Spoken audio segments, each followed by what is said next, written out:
everyone. Welcome to Fundamentals of Environmental Systems. My name is Lacey Green. I will be your writing coach this semester. I really like to do audio presentations because I feel like you do a lot of reading already for an online class.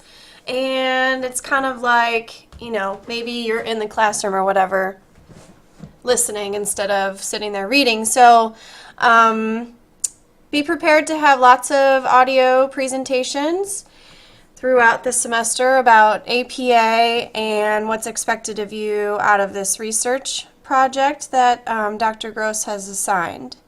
So again, that's my responsibility to teach you how to create a literature review based on a question or topic of interest, and to use APA formatting and style guide throughout your paper so that you have this beautifully well-written paper to turn in at the end of the semester.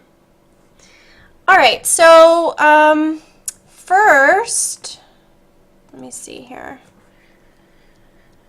First, I would like to talk about the literature review. You are not writing a term paper, so you're writing what's called a literature review, and this first audio presentation PowerPoint will discuss pretty much what is expected of you that you'll create by the end of this semester. So let's get started. All right, the purpose of a literature review is to give background information on your topic proposal. You can't talk about something before you talk about what it is that you want to talk about, right?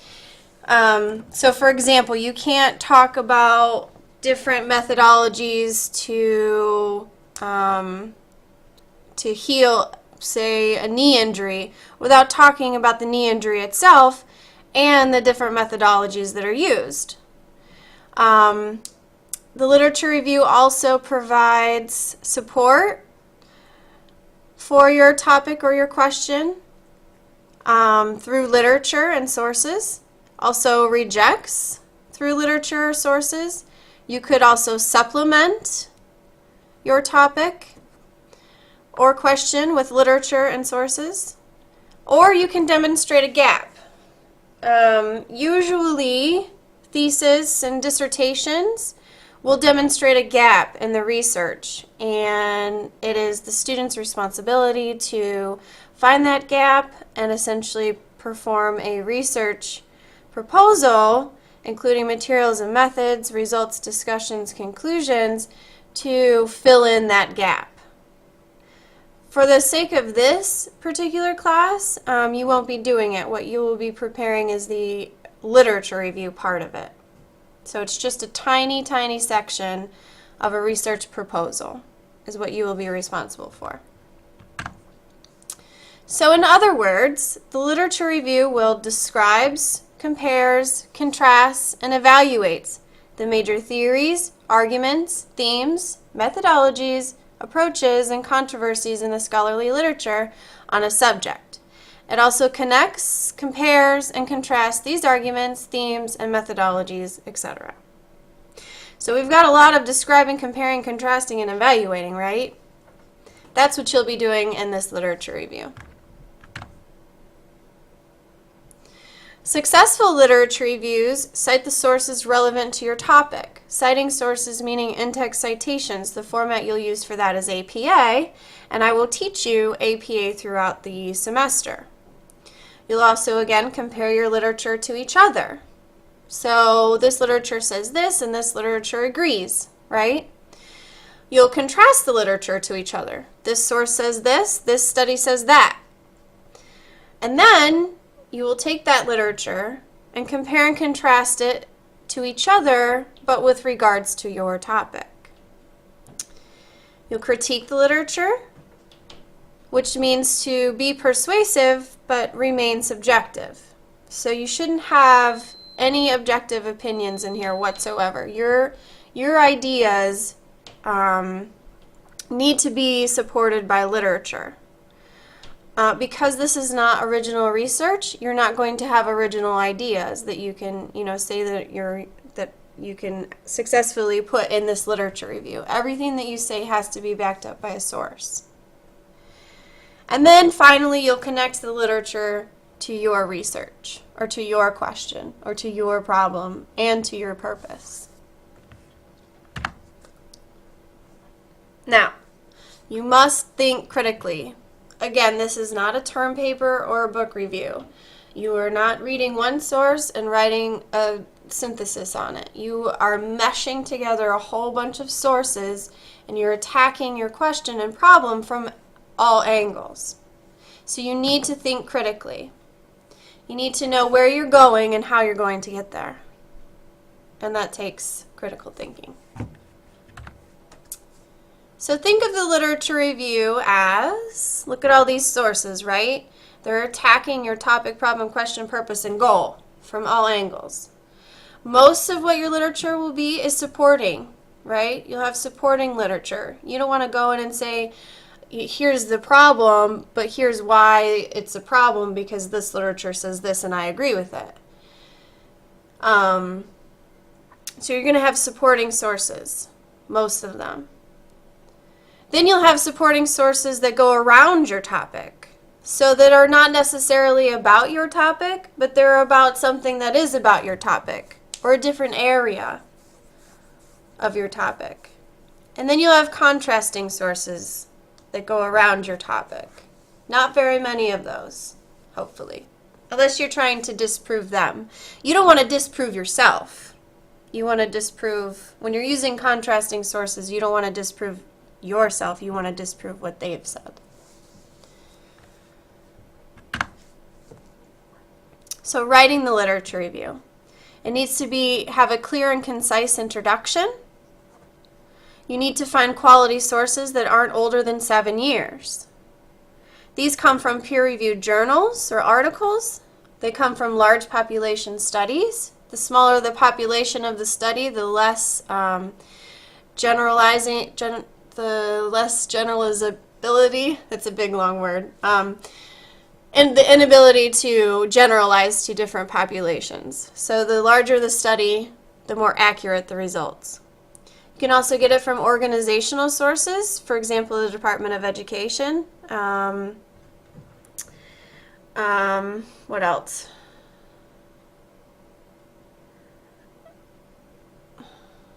Well, you know what I mean, so organizational sources. Sorry. Next, you'll mesh sources within each paragraph. So you're going to have more than one source within each paragraph, hopefully. The more sources in a paragraph, the better. That means you're pulling in all of this literature and putting it together. You'll use scientific tone as opposed to creative writing. Scientific tone is very dry. It's very boring. It's very straight to the point. You cut out all of that fluffy stuff that you include in critical writing. And I'll go over that later on in the semester. And also, as an outline format, you'll use APA levels of heading.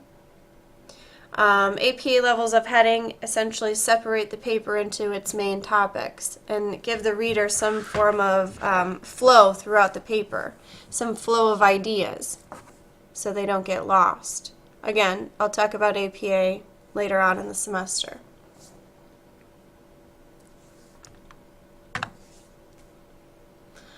All right, parts to a literature review. The first part, of course, is the title. Title is very important. It must be specific, clear, concise, and in statement form. Initially, it will be in question form because you're going to be creating a question and asking a question in order to do research on it. You'll turn that question into a statement. These are some key things to include in your title. When I say specific, I mean I want you to have your population sample, the who, also the location, the where, the intervention or the what, the outcome, your goal. So for example, this is taken from last semester, I believe.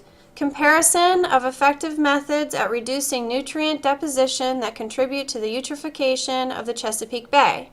You have the who,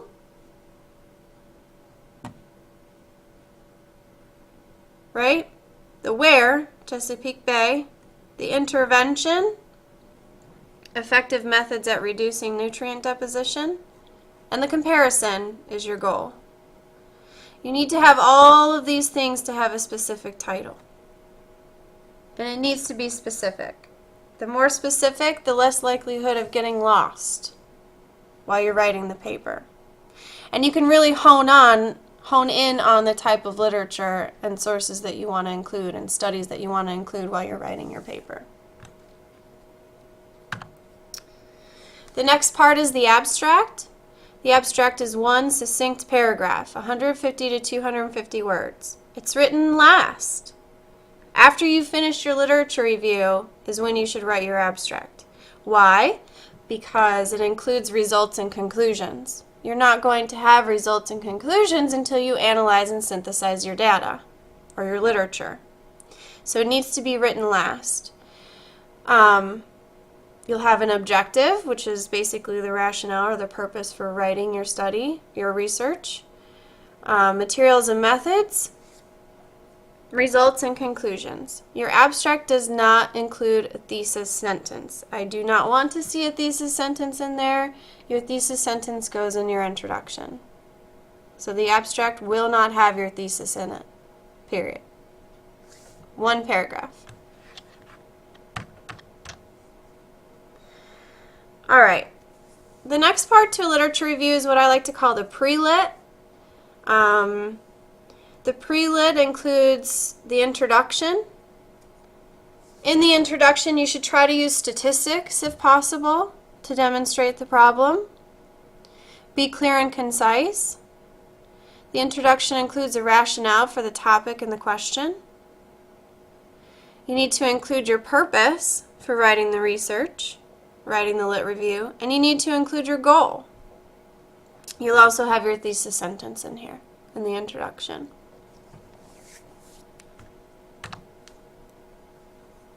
A continuation of the pre-lit review would include an overview and background information of the parts of your thesis.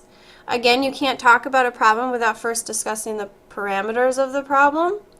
For example, I did some research on the effectiveness of positron emission mammography in imaging breast cancer. Well, I can't talk about implementing positron emission mammography without telling the reader what positron emission mammography is, what imaging modalities are used for breast cancer, and so that would be, my background information. And then I can start to talk about PEM.